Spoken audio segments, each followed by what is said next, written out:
देखो बच्चा, हम लोग जो है इससे पहले आपको पढ़ा चुके हैं बौद्ध धर्म के बारे में, जैन धर्म के बारे में पढ़ा चुके हैं। उसके आगे अब हम लोग जो पढ़ने वाले हैं, यहाँ पे कुछ संप्रदाय पढ़ेंगे, उसके अलावा शैव धर्म के बारे में पढ़ेंगे, भागवत धर्म के बारे में पढ़ेंगे, ठीक है। तो ये हमें कुछ पढ़ना है, जो कि एक तरीके से ये भी जो टूट करके भाग अलग हुए हैं, एक तरीके से सनातन धर्म अर्थात हिंदू धर्म के ही भाग हैं, ठीक है। तो इन भागों को पढ़ेंगे और फिर उसके बाद आएगा इस्लाम धर्म, यहूदी धर्म, ठीक है। और इन लोगों को फिर हम लोग बाद में पढ़ेंगे, ठीक है। तो आज हम लोग सबसे पहले देखेंगे संप्रदाय। तो संप्रदाय देखो, ये कुछ नहीं, एक तरीके से ये जो संप्रदाय जितने बनाए गए हैं, ये संप्रदाय कुल तरीके से हिंदू धर्म से, यानी जिसे सनातन धर्म कहते हैं, उसी से टूट करके ये अलग हुए हैं, ठीक है। बात समझ पाए? कुछ अपना अलग विचारधारा बना ली उन लोगों ने, और बनाने के बाद उसी धर्म से टूट करके अलग हुए हैं, तो इनको संप्रदाय कह दिया गया, ठीक। जैसे हमने आपको बताया था कि जो सनातन धर्म था उसी से टूट करके ये तो अलग हुआ था, बौद्ध धर्म और जैन धर्म वो अलग विचारधारा बना ली थी, क्योंकि सनातन धर्म में कुछ कमियां थी, उन्हीं कमियों को दूर करने के लिए ये धर्म बने थे। ऐसे ये भी कुछ अपने अलग अलग विचारधारा वाले धर्म हैं, छोटे छोटे कुछ हैं, कुछ बड़े भी हैं, ठीक है। तो देखते हैं यहाँ पर सबसे पहले आजीविक संप्रदाय की बात करते हैं, ठीक है। कौन संप्रदाय की बात करते हैं? तो आजीविक संप्रदाय में बस आपको इतना याद रखना है कि आजीविक संप्रदाय में इसके संस्थापक कौन है। तो संस्थापक इनके कौन है? मोगलीपुत्तिस। कौन है? मोगलीपुत्तिस। वही मोगलीपुत्तिस से हैं। कौन? जो बौद्ध धर्म की संगीति में हिस्सा ले रहे थे। कौन सी संगीति में हिस्सा लिया था? तीसरी बौद्ध संगीति में जिन्होंने अध्यक्षता की थी, वही मोगलीपुत्तिस आगे चल करके आजीविक संप्रदाय इसके संस्थापक बन जाते हैं। क्या बन जाते हैं? संस्थापक। बात समझ पाए? तो बौद्ध धर्म की तीसरी संगीति में जिन्होंने अध्यक्षता की थी, उन्होंने ही आजीविक संप्रदाय की नींव डाली, ठीक है। तो ये याद रखना है कि आजीविक संप्रदाय के संस्थापक कौन है, उनका नाम क्या है? मोगलीपुत्तिस। अब आगे चीज देखिए कि मोगलीपुत्तिस की जो ये आजीविक संप्रदाय है, इसको मानने वाला जो प्रमुख एक तरीके से राजा था, वो कौन था? बिंदुसार। कौन था? बिंदुसार आगे पढ़ाएंगे, ये सब कब आए इनको पढ़ाएंगे, पहले आप धर्म पढ़ लीजिए सारे, ठीक है। तो बिंदुसार जो है वो पिताजी थे किसके? अशोक के। किसके पिताजी थे? अशोक, जिन्होंने बौद्ध धर्म बहुत ज्यादा मात्रा में फैलाया था, ठीक है। पूरे भारत में बौद्ध धर्म फैला दिया था, है ना। भारत का जो अखंड भारत था, पाकिस्तान और म्यांमार, बांग्लादेश, जो वर्तमान समय में सब टूट करके अलग हुए हैं, पूरी जगह में बौद्ध धर्म किसने फैला दिया था? अशोक ने। उन्हीं के पिताजी थे, वो आजीवक संप्रदाय को मानते थे। किसको मानते थे? आजीवक। तो आजीवक संप्रदाय को ये मानते थे। क्लियर? बात समझ पाए? तो अब यहाँ पर आप ये देखिए, उनके पिताजी आजीवक संप्रदाय के थे, ये आपको याद रखना है, बिंदुसार, ठीक है। तो आजीवक संप्रदाय से पहली एक बात ये याद रखेंगे कि इसकी स्थापना किसने की थी? आजीवक संप्रदाय की मोगलीपुत्तिस। और आजीवक संप्रदाय को मानने वाला सबसे जो बढ़िया प्रमुख शासक था, वो कौन था? बिंदुसार। किसके पिताजी हैं ये? अशोक के। किसके पिताजी हैं? अशोक। अब यहाँ पर आपको एक चीज देखने को मिलेगी कि देखिए, जैसे अशोक जो था उस समय बौद्ध धर्म का अनुयायी था। किसका था? बौद्ध धर्म का अनुयायी। लेकिन वो किसी पे अपना धर्म थोपता नहीं था, मतलब जबरदस्ती कि हाँ बौद्ध धर्म ही सब लोग अपना लो। वो ये जरूर कहता था कि बौद्ध धर्म अच्छा है और इसका प्रचार कीजिए। तो पूरे भारतवर्ष में और विदेशों में भी, श्रीलंका में भी इनके लड़का लड़की जो है वो प्रचार करने के लिए गए थे। किनके? अशोक के। तो प्रचार करने के लिए जो है अशोक भेजते थे। बात समझ पाए? लेकिन किसी से ये नहीं कहते थे कि अगर आपका मत नहीं है बौद्ध धर्म अपनाने का तो जबरदस्ती नहीं करते थे उस समय। जबकि आपको पता है कि अशोक बहुत शासक ताकतवर था, वो चाहता तो ऐसे मनवा लेता, लेकिन वो ऐसा नहीं करता था। दूसरे धर्म जो आप अपना रहे हैं, मान रहे हैं, उसमें कोई भी वो हनन नहीं करता था। बात समझ पाए? इसी का एक बढ़िया सा उदाहरण यहाँ पर मिलता है कि आजीविक संप्रदाय को जो लोग मानने वाले थे, ठीक है, उनके लिए भी अलग से विशेष व्यवस्था ये करवाए थे। कौन? अशोक। बात समझ पाए? और इन्होंने क्या किया कि अशोक ने बहुत सारी गुफाएं जो हैं वो आजीवक संप्रदाय के लोगों के लिए दे दी। इसमें बराबर की पहाड़ियों में बनी जो गुफाएं हैं उनको भी उन्होंने दान में दी थी। बहुत सारी इसके उदाहरण हैं जो अशोक ने आजीवक संप्रदाय के लोगों को दी थी। तो इससे ये पता चलता है कि अशोक जो है, ठीक है, वो ऐसा नहीं था कि धर्म के प्रति जो उसका प्रचार कर रहा है तो जबरदस्ती धर्म जो है बौद्ध धर्म थोप दे, ठीक है। बात समझ पा रहे हो कि नहीं? तो ये आजीवक संप्रदाय से कुछ इतनी बातें आपको याद रखनी है। याद रखेंगे कि नहीं? पहला पॉइंट याद रखना है कि इसके जो संस्थापक थे मोगलीपुत्तिस थे। आजीवक संप्रदाय को मानने वाला जो सबसे प्रमुख शासक था उसका नाम क्या था? बिंदुसार, जो कि पिताजी थे अशोक के। अशोक जो था अपने शासनकाल में बौद्ध धर्म को मानने लगा था। पिताजी मानते थे आजीवक संप्रदाय को, अशोक बौद्ध धर्म को। लेकिन अशोक बौद्ध धर्म को मानते तो थे, लेकिन साथ ही साथ सारे धर्म का सम्मान भी वो करते थे, ठीक है। आगे देखेंगे, अगला जो है वो है भागवत धर्म। कौन सा धर्म है ये? भागवत धर्म। तो भागवत देखो, भागवत धर्म जो ये भी हिंदू धर्म की एक शाखा है। बात समझ पा रहे हो कि नहीं? सनातन धर्म की एक ही शाखा है। तो भागवत जो धर्म है, तो वो भागवत धर्म श्री कृष्ण ने इसकी स्थापना की। किसने स्थापना की? श्री कृष्ण, वासुदेव कृष्ण। बात समझ पाए? क्योंकि हिंदू धर्म में बहुत सारी कृतियाँ आ चुकी थी, तो कृष्ण ने देखा कि जो ये कर्म कांड आप लोग करते हो, कर्म कांड मतलब हमने आपको बताया था इसी का विरोध करने के लिए, ठीक है, ये जैन धर्म और बौद्ध धर्म बने थे। तो कर्म कांड करते हो, इसके अलावा बलि जो देते हो पशुओं की, ये सब गलत है। तो श्री कृष्ण ने इसको हटाया कि ये चीज़ें हटाओ, क्योंकि आपको पता है जब भागवत होती है, सुनते हो, अभी भी भागवत होती है, तो ये भागवत धर्म के अंतर्गत ही आता है। तो श्री कृष्ण द्वारा जो बनाया गया धर्म है तरीके से है वो सनातनी धर्म, लेकिन उसी में उन्होंने कहा कि बलि प्रथा ये नहीं होनी चाहिए बिल्कुल भी, जो पशुओं की बलि देते हैं ये बिल्कुल गलत है। कर्म कांड नहीं करना है, कर्म कांड जो पंडित करते रहते हैं सब, ये नहीं करना है इतना। इसके अलावा पशु हत्या तो बिल्कुल नहीं करना। अब श्री कृष्ण जो खुदे इतने गायों वगैरह को, ठीक है, प्रिय थी उनके लिए, है ना, तो वो पशु हत्या को कैसे मान लेंगे? तो ये भागवत धर्म के बारे में बस इतना थोड़ा सा याद रखना है, ये भी एक तरीके से हिंदू धर्म या सनातन धर्म का ही भाग है, ठीक है। इसकी स्थापना किसने की थी? वासुदेव ने की थी, जिनको हम लोग कृष्ण कहते थे, वासुदेव कृष्ण को कहते हैं, ठीक है। तो आप ये इतनी बात भागवत धर्म से याद रखेंगे। क्लियर? तो दो बातें बता दी, आजीविक संप्रदाय से और भागवत धर्म से जुड़ी हुई, ठीक, क्लियर। अब हम लोग देखेंगे शैव धर्म, ठीक। अब इनका नाम है शैव धर्म, तो शैव धर्म यानी शिव जी से संबंधित है। शैव धर्म किससे संबंधित है? शिव जी। और हमने आपको बताया कि शैव धर्म जो है यानी शिव जी की जो है सबसे पहले जब हमने आपको पढ़ाया था हड़प्पा सभ्यता, तो हड़प्पा सभ्यता में भी जो शिव जी की एक तरीके की मूर्ति मिली थी, यानी पशुपतिनाथ की मूर्ति मिली थी। और हड़प्पा सभ्यता के लोग, जो भारत की सबसे प्राचीन सभ्यता है, सबसे पुरानी सभ्यता है, उस समय भी शिव जी की पूजा की जाती थी। तो शैव धर्म के जो लोग हैं, ये इनका अपना मत था कि भाई शिव जी जो है वो सबसे प्रमुख हैं और वही सबसे पहले है, वही आदि है, वही अनंत है। बात समझ पा रहे हो कि नहीं? तो शिव धर्म के बारे में हम आपको बताते हैं, शैव धर्म के बारे में, कि भगवान शिव की उपासना इसमें की जाती है, ये बात हमने आपको बता दी, ठीक है। और शिव की उपासना का सबसे प्राचीन जो एक तरीके से साक्ष्य मिला है वो हड़प्पा सभ्यता से मिला है। कैसे मिला है? हड़प्पा, ये बात हम आपको बता चुके हैं। हड़प्पा सभ्यता जब आपको पढ़ा रहे थे तब आपको बताया था कि शिव जो है, पशुपतिनाथ जो शिव हैं, उनका सबसे पहले साक्ष्य हड़प्पा सभ्यता से मिला है। फिर उसके बाद जो प्रमाणिक साक्ष्य मिला हुआ है शिव जी का, सबसे प्रमाणिक, ये भी पूछेगा, ये मतलब पूरी तरीके से प्रमाणिक नहीं है, लगते हैं 70-80% शिव जी की तरह, लेकिन पूरी तरीके से लोग इसको प्रमाणिक नहीं मानते हैं कि ये वही शिव जी ही है, ठीक है। लेकिन 70 से 80% जो है माना जाता है। लेकिन पूरा 100% प्रमाणिक साक्ष्य जो पहला मिला है वो कहाँ से मिला है? तो वो मिला है मत्स्य पुराण। किससे मिला हुआ है? मत्स्य पुराण। बात समझ पाए? ठीक है। तो मत्स्य पुराण से सबसे प्रमाणिक साक्ष्य मिला है शिव जी का, ठीक है। बात समझ पाए? या शिवलिंग का हम लोग कह सकते हैं। तो शिवलिंग का पहला प्रमाणिक साक्ष्य जो है कहाँ से मिला है? मत्स्य पुराण से। तो पहले देखिए, शैव धर्म में हमने आपको बताया कि शैव धर्म में जो है लोग शिव जी की पूजा करते हैं, शिव जी की उपासना करते हैं। अब अगर ध्यान से देखा जाए तो ये भी धर्म तो है तो किसका? सनातनी धर्म का। शिव जी तो भी देवता सनातन धर्म के हैं, तो उसी का भाग है एक तरीके का। तो अब उससे देखेंगे शैव धर्म में, तो शिव जी की स्पेशल पूजा होती है वहाँ पे। और इसके बाद सबसे पहले हमने आपको बताया इसका साक्ष्य हड़प्पा सभ्यता से मिला। किससे मिला? हड़प्पा से। इसके अलावा शिवलिंग की जो पूजा की जाती है, तो शिवलिंग की जो पूजा की जाती है उसका प्रमाणिक साक्ष्य मत्स्य पुराण में मिला है। कहाँ मिला है? मत्स्य पुराण में मिला हुआ, ठीक है। तो ये 3 बातें आप पहले याद रखेंगे। आगे देखेंगे, जो शैव धर्म को मानने वाले लोग हैं सबसे ज़्यादा दक्षिण भारत में, ठीक है। दक्षिण भारत जानते हो आप लोग, साउथ इंडिया वाली मूवी देखते हो ना, तो वो सब दक्षिण भारत का हिस्सा है। जैसे आपका महाराष्ट्र हो गया, महाराष्ट्र, कर्नाटक, तमिलनाडु, जितने ये आपके राज्य हैं वर्तमान समय में, ये सब दक्षिण भारत के क्षेत्र में आते हैं। तो दक्षिण भारत के क्षेत्र में जितने भी राज्य लगभग आते हैं वो ज़्यादातर उस समय शैव धर्म को मानते थे। किसको मानते थे? शैव। जबकि उत्तर भारत में ज़्यादातर पूजा जो होती थी, तो उत्तर भारत में ज़्यादातर पूजा इनके पुत्र गणेश जी की होती थी। दक्षिण भारत में शिव जी का, उत्तर भारत में गणेश जी का। बात समझ पाए? तो ये भी आप याद रखेंगे, ठीक है। तो शैव धर्म को अधिक मान्यता जो है दक्षिण भारत में मिली हुई है, ठीक। आगे देखेंगे, जो शैव धर्म है इसमें भी विचारधाराएं अलग हो गई। शैव धर्म है, इसमें भी विचारधाराएं अलग हो गई। तो शैव धर्म के भाग अगर पढ़ा जाए तो 4 हो जाएंगे। शैव धर्म के विभाग कितने हो जाएंगे? 4। कौन कौन से 4 भाग हो जाएंगे? ये पूछेगा कि शैव धर्म के कितने भाग हैं। तो शैव धर्म के भी 4 भाग हैं। शैव धर्म की विचारधाराएं अलग हो गई। तो पहला कौन कौन है? पशुपतिक। शैव धर्म के भाग हम पढ़ाना है, ये याद रखना है। पहला कौन सा है? पशुपतिक, कापालिक, लिंगायत और कालमुखी। तो बोलो मेरे साथ, शैव धर्म के कितने भाग? पशुपतिक, कापालिक, लिंगायत, कालमुखी। बोलो मेरे साथ, पशुपतिक, कापालिक, लिंगायत, कालमुखी। फिर से बोलो, पशुपति, कापालिक, लिंगायत, कालमुखी।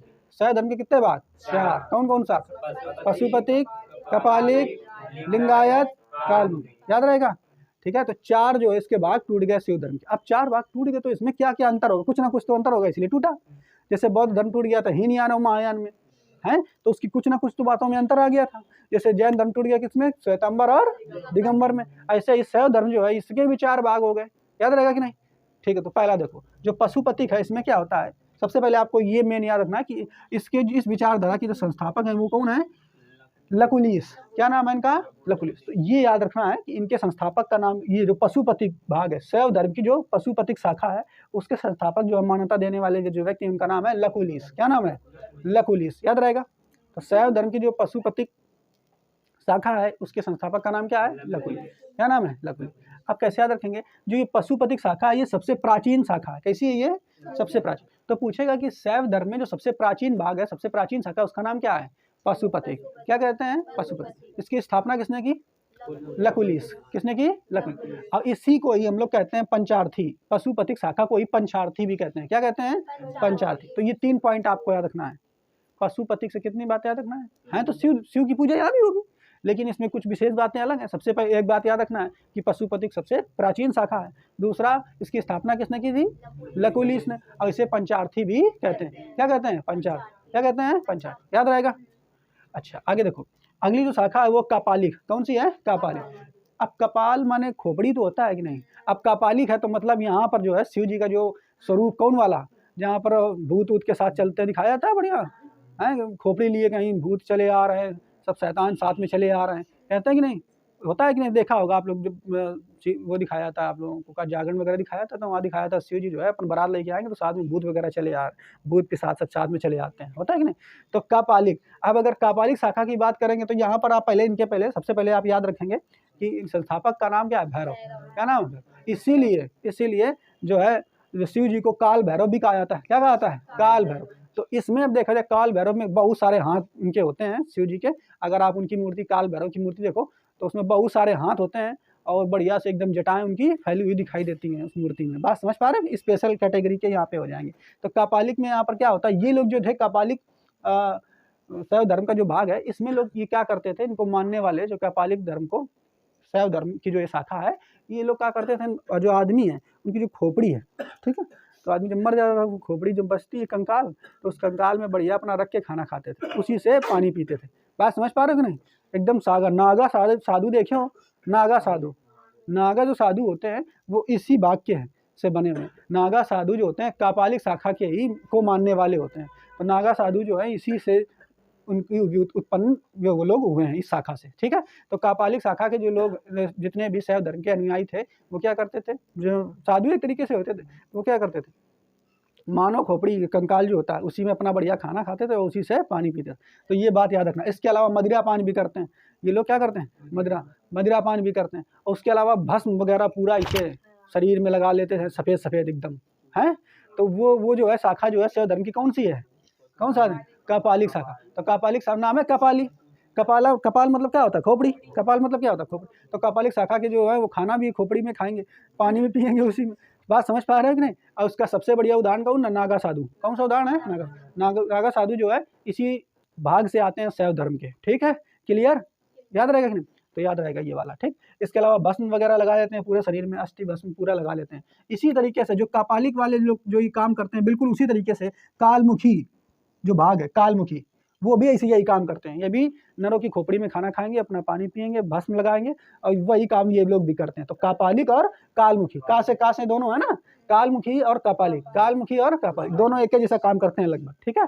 आगे बचा है लिंगायत। कौन सा बचा हुआ है, लिंगायत। तो लिंगायत शाखा पहली कौन सी थी, पहली शाखा कौन सी थी, पशुपति, दूसरी कपालिक, तीसरी लिंगायत, चौथी कालमुखी। तो दो एक साथ देखो, पशुपति तो ऊपर सबसे प्राचीन सबसे पुरानी, ठीक है, याद रखना। दूसरी आपको याद कौन सा, कपालिक में आपको याद रहेगा भैरव जो है इसके संस्थापक हैं, इसीलिए जो शिव जी को उन्होंने क्या कहा, काल भैरव। क्या कहा, काल भैरव। इसमें लोग क्या करते थे, खोपड़ी, नर जो है पुरुष की खोपड़ी में खाना खाएंगे, पानी पिएंगे, भस्म लगाएंगे, दारू पिएंगे, धतूरा जो कुछ अब दिखाया था कि सब पीते हैं, भांग वगैरह है। शिव जी वो यहीं से चालू किया, इन लोगों ने शुरू किया था, ठीक है।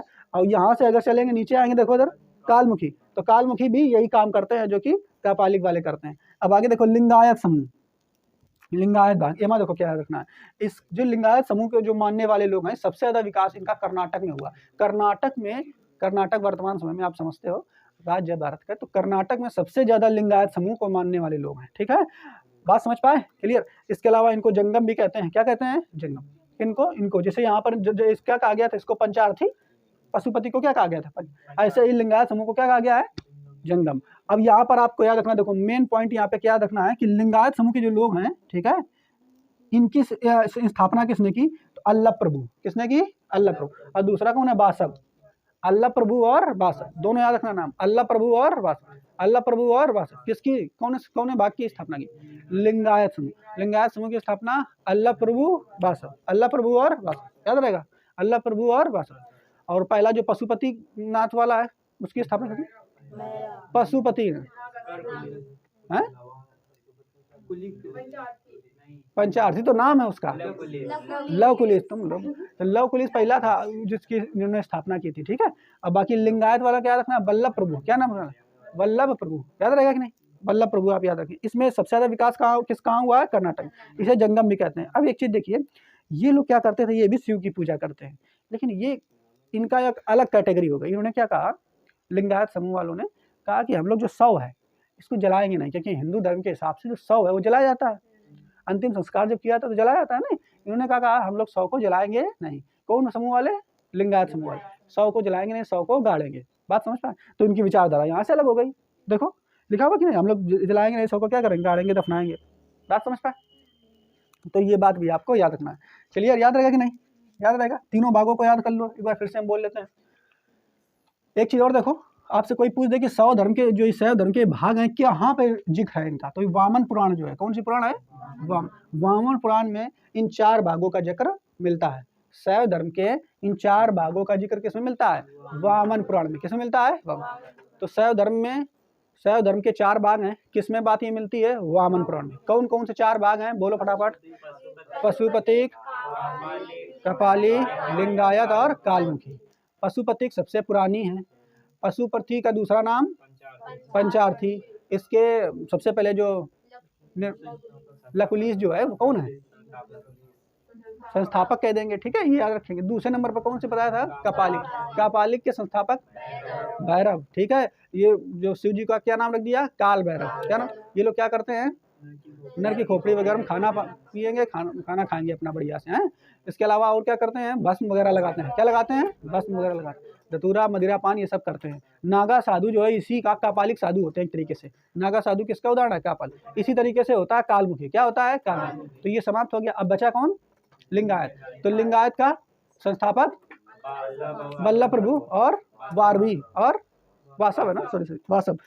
वल्लभ प्रभु और वासव 2 लोग हैं। वल्लभ प्रभु को याद रखेंगे, ये मेन है। वासव बाद में आए थे। ठीक है, इन्होंने ज्यादा फैलाया था वासव ने। ठीक है, इस धर्म को, लिंगायत समूह।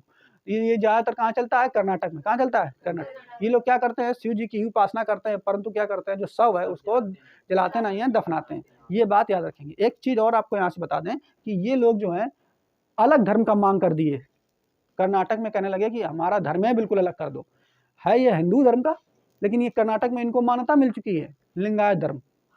बात समझ पा रहे हो नहीं? बिल्कुल अलग धर्म को मानते हैं ये लोग, लिंगायत धर्म। ये कहते हैं हम लोग हिंदू धर्म नहीं है, हम अलग है, बिल्कुल हिंदू धर्म से बिल्कुल पृथक कर लिए, अलग। इसीलिए कर्नाटक में जो है ये हिंदू धर्म से नहीं उतना, इनको ये इनका समूह बिल्कुल अलग हो गया। बात समझ पाए? इन्होंने मान्यता भी मिल गई सरकार की तरफ से कि तुम्हारा धर्म अलग हो गया। ठीक है, बाकी है किसकी भागा? शाखा जो है किसकी है? ये शैव धर्म की है। और शैव धर्म किसकी शाखा है? सनातन धर्म। सनातन धर्म जिसको वर्तमान समय में क्या कहते हैं? हिंदू। तो है शाखा सब उसी की। एक चीज और आपको यहाँ बताएं, लिंगायत समूह में जब आप आएंगे तो यहाँ पर जो वासव है इनके बारे में विशेष याद रखना है। वासव यहाँ पे लिखाया है, ये वासव। ठीक है, तो ये वासव जब आए तो देखा था इन्होंने कि भाई हिंदू धर्म, सनातन धर्म में बहुत सारी कुरीतियाँ हैं। कुरीतियों के संदर्भ में इन्होंने बहुत सारी कुरीतियों का विरोध किया। जैसे क्या क्या? जाति प्रथा चलती थी तो इसका विरोध किया वासव ने, है कि जाति प्रथा बहुत बेकार है, ये हटाइए। दूसरा, उपवास का, उपवास क्या रखते हो, ये हटाइए, हैं, इसका विरोध किया। प्रीति भोज का मतलब समझते हो आप लोग? जब शादी विवाह हो रही तब तो प्रीति भोज होता है, नहीं होता है? आदमी समाप्त होता है, टिपक गया, तब प्रीति भोज होता है। जन्म लिया तब भी तो प्रीति भोज खिलाया जाता है, नहीं खिलाया जाता है? छठी वठी जब कुछ क्या होता है, कराया जाता है वहाँ पे, नहीं? तो सब प्रीति भोज होते हैं कि नहीं? तो उन्होंने कहा ये सब प्रीति भोज नहीं करो, सब एक्स्ट्रा खर्चा है, ये सब नहीं करो। वासव किन्होंने कहा था? बासव। इसके अलावा तीर्थ यात्रा, कहा तीर्थ यात्रा काहे की करनी है, नहीं करनी कुछ, ये भी सब गलत, हटाओ। बलि, कहा पशु बलि काहे देते हो, हटाओ, ये भी नहीं सब करना। बाल विवाह नहीं करना, बाल विवाह नहीं करना। तो ये जो बासव थे, इन्होंने इन सब बातों का जो हिंदू धर्म में व्याप्त थी, इनका विरोध किया था। बात समझ पाए? तो यही बासव है, आप याद रखना इनको, ठीक, कर्नाटक की बात। इसीलिए ये अपने आप को बिल्कुल हिंदू धर्म से अलग मानते हैं कि हमारा धर्म है, अलग कर दो। बात समझ पा रहे हो कि नहीं? तो ये आप समझ गया कि नहीं? आगे देखो, और बातें थोड़ी सी देख लेते हैं, कुछ पॉइंट और हैं। इधर देखो, ऋग्वेद में जो शिव जी हैं, शिव जी, उनका भी जिक्र हुआ है। ऋग्वेद में शिव जी का जिक्र हुआ है, और उनको जो कहा गया है ऋग्वेद में, कौन सा देवता कहा गया है? रुद्र। रुद्र नामक देवता से इनको बताया गया है। क्या कहा गया है? रुद्र। बात समझ पा रहे हो ना? इसीलिए रुद्राक्ष सुना होगा तुम लोग, रुद्राक्ष पहना जाता है, तो वो शिव जी का प्रतीक है। तो रुद्र नामक देवता के नाम से ऋग्वेद में जो है शिव जी का वर्णन है। आगे देखेंगे, अर्थवेद में शिव जी को क्या क्या कहा गया है? अर्थवेद में शिव जी को भाव कहा गया है, सर्व कहा गया है, पशुपति कहा गया, भूपति कहा गया। और ये सब पर्यायवाची तो आपको पढ़ाए जाते हैं शिव के पर्यायवाची में। तो अर्थवेद में भाव, सर्व, पशुपति, भूपति, ये सब किसमें कहा जाता है? शिव को, अर्थवेद में। ठीक है, वेद कितने थे? 4। पुराण कितने थे? आगे देखो, अब महाभारत के समय देखो, महाभारत के समय भी शिव का जो है लिंग पूजा की जिक्र होती है। तो ये कौन सा महाभारत का पर्व है? अनुशासन पर्व। ठीक है, कौन सा पर्व है? अनुशासन। जैसे आपको हमने बताया था कि सबसे बड़ा जो पर्व होता है महाभारत में, वो कौन सा पर्व होता है? भीष्म पर्व। कौन सा पर्व होता है? भीष्म पर्व जो है सबसे बड़ा होता है। तो इसी तरीके से अनुशासन पर्व है, और अनुशासन पर्व में भी लिंग पूजा की चर्चा वहाँ पे की गई है। ठीक है, तो यहाँ ऋग्वेद में भी शिव जी मिलते हैं, अर्थवेद में भी मिलते हैं, महाभारत जो महाकाव्य है वहाँ भी लिंग पूजा की चर्चा है। ठीक है, इसमें ऋग्वेद में रुद्र देवता के नाम से पुकारे गए हैं, अर्थवेद में भाव, सर्व, पशुपति, भूपति के नाम से पुकारे गए हैं। ठीक है, आगे देखेंगे, शिव जी की जो है पत्नी के कई सारे रूप हैं, मतलब अलग अलग जो जन्म लेती थी उसी हिसाब से अलग अलग हर जन्म में अलग नाम रखा गया है। तो शिव जी का जब आप वो देखोगे सीरियल देवों के देव महादेव, उसमें दिखाया जाता है कितने सारे जो है उनकी जो पत्नी के जन्म होते हैं, तो अलग अलग जन्म में अलग अलग नाम होता है उनकी पत्नी का। पार्वती, उमा, गौरी, भैरवी, पद्मा। तो ये पर्यायवाची जब पार्वती के आपको पढ़ाते हैं तो वहाँ पे ये नाम आते हैं कि नहीं? तो ये भी आपको याद रखना है। ठीक है, ये बात हमने आपको बता दी। क्लियर? तो इतनी बातें आपको क्लियर हो गई कि नहीं? अब इधर चलेंगे, नाथ संप्रदाय। कौन संप्रदाय? नाथ संप्रदाय। तो नाथ संप्रदाय जो है, इनकी स्थापना किसने की थी? इनका नाम है मत्स्येंद्र नाथ। नाथ संप्रदाय की स्थापना किसने की? मत्स्येंद्र नाथ। नाथ संप्रदाय की स्थापना मत्स्येंद्र। नाथ संप्रदाय की स्थापना नाथ संप्रदाय की स्थापना मत्स्येंद्र नाथ। याद रहेगा कि नहीं? ठीक है, अब इधर देखो, इसमें देखो, इसका जो प्रचार है नाथ संप्रदाय की सबसे ज्यादा प्रचार जो है वो किया था गोरखनाथ ने। किसने किया था? ऐसे थे, महर्षि थे, ऋषि थे, गोरखनाथ ने। ठीक है, तो नाथ संप्रदाय ये सबसे, गोरखपुर जो वर्तमान समय में है, गोरखपुर उत्तर प्रदेश में है, तो गोरखपुर जो उत्तर प्रदेश में है वहाँ पर इनका बना हुआ है मंदिर, गोरखनाथ का बहुत बड़ा मंदिर बना हुआ है। ठीक है, तो ये इसी संप्रदाय, नाथ संप्रदाय के संदर्भ में ही बना हुआ है सबसे पुराना मंदिर। गोरखनाथ, शिव जी की पूजा होती थी। ठीक है, तो प्रचार किसने किया था? गोरखनाथ ने। क्लियर? तो गोरखनाथ का मंदिर जो है ये बना हुआ कहाँ? गोरखपुर में। गोरखपुर बना ही इसी नाम पे है। तो इन्होंने क्या किया था, जो गोरखनाथ ऋषि हैं, है ना, इन्होंने भी विरोध किया था। किस बात का? ब्राह्मण व्यवस्था का, जाति व्यवस्था का बहुत विरोध किया था कि जाति व्यवस्था बहुत गलत चीज है। उसके अलावा इन्होंने इस बात का विरोध किया था कि ब्राह्मणों को सब पूरा विशेष अधिकार का मिल गया। इस बात का विरोध करते थे कि ब्राह्मण ही सब कुछ सर्वश्रेष्ठ कैसे हैं। तो इस बात का विरोध कौन किए थे? गोरखनाथ। तो गोरखनाथ जो इस बात का विरोध किए थे शुरुआत में। ठीक है, इसके अलावा इनका जो सिद्धांत है उसे तंत्र कहा गया। सिद्धांत जो इन्होंने दिए थे उन्हें क्या कहा गया है? तंत्र। याद रहेगा कि नहीं? तो याद रहे, नाथ संप्रदाय के संस्थापक मत्स्येंद्र नाथ। कौन थे? मत्स्येंद्र नाथ। प्रचार गोरखनाथ ने किया। प्रचार किसने किया था? नाथ संप्रदाय जो है इसका प्रचार किसने किया? ऐसे समझ लो, मान लो किसी से, हमने आपको बताया था ना जैन धर्म, तो जैन धर्म की स्थापना किसने की थी? ऋषभ देव ने। लेकिन उसको प्रचार बहुत ज्यादा ऊंचे लेवल पर कौन ले गया? महावीर स्वामी। ऐसे यहाँ भी है कि नाथ संप्रदाय की स्थापना तो मत्स्येंद्र नाथ ने की, लेकिन उसका प्रचार सबसे ज्यादा किसने किया? गोरखनाथ। तो गोरखनाथ जो है इनका मंदिर बना गया है, वर्ण व्यवस्था के खिलाफ थे। ब्राह्मण का जो मताधिकार, एक अधिकार मिला हुआ इनको पूरा। ठीक है, इसका इन्होंने विरोध किया। इन्होंने जो सिद्धांत दिए थे उसको तंत्र कहा गया। क्या कहा गया? तंत्र। तो जो नाथ संप्रदाय ये भी बहुत ज्यादा फेमस हो गया था भारत में। ठीक है, जब इन्होंने इस तरीके की बातें कही तो कहा सही बात है। तो बहुत सारे जो राजा हैं उन्होंने इनकी बातों को माना। तो जैसे चालुक्य, ये वंश आपको आगे पढ़ाए जाएंगे जब प्राचीन भारत का अभी इतिहास चालू कहाँ हुआ है? एक तरीके से अभी तो सब धर्म में चल रहे हैं, अभी राजा आए ही कहाँ हैं, ठीक है, बात समझ पा रहे हो नहीं? तो चालुक्य, राष्ट्रकूट वंश, पल्लव वंश, चोल वंश, इन्होंने सब लोगों का कहा ये नाथ संप्रदाय ठीक है कि वर्ण व्यवस्था हटाओ, यही तो कमी थी सबसे, वर्ण व्यवस्था, ब्राह्मण का जो एक अधिकार मिला हुआ है इन लोगों को ये हटा दिया जाए। तो बस ये लोग जो है ये चालुक्य, राष्ट्रकूट, पल्लव, चोल, और चोल साम्राज्य बहुत ताकतवर था, ठीक है, बहुत ज़्यादा पावरफुल था चोल साम्राज्य। जब आपको हिस्ट्री पढ़ोगे बहुत ज़्यादा पावरफुल था ये चोल साम्राज्य, ठीक है, और बहुत ताकतवर शासक थे इस साम्राज्य के। तो ये लोग नाथ संप्रदाय को मानते थे। बात समझ पाए? आगे देखो, आगे देखो इधर, इसके अलावा ये याद रहेगा कि नहीं? याद रहेगा? आगे देखो, नैनार। तो दक्षिण भारत में जो शैव के उपासक थे उनको मेन रूप से नैनार भी कहा जाता था। क्या कहा जाता था?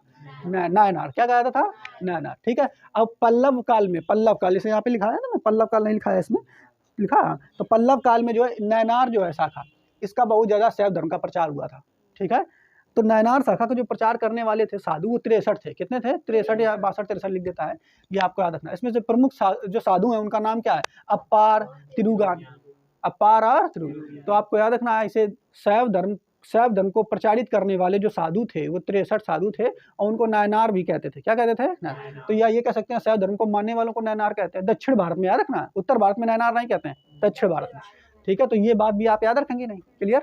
आगे देखो, अब यहाँ पे कुछ प्रमुख मंदिर है जो आपके पेपर में पूछ लिए आते हैं, उनको भी हम आपको बता दें। तो इन पॉइंटों को आपको बिल्कुल ऐसे याद कर लेना है।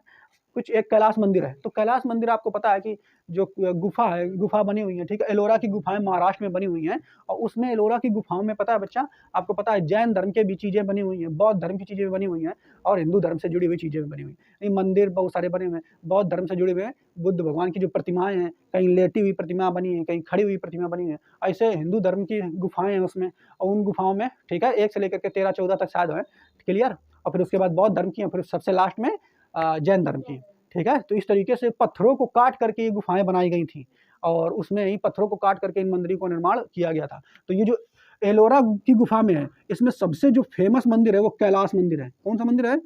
इसके बारे में हमने आपको बताया था कि कैलाश मंदिर, मान लो कि पठार होता है, पूरा पठार, उसको ऊपर से काट काट के इतनी बेहतरीन आकृति नीचे की ओर काट करके मंदिर बनाया गया था। और इस मंदिर को बनवाया किसने था?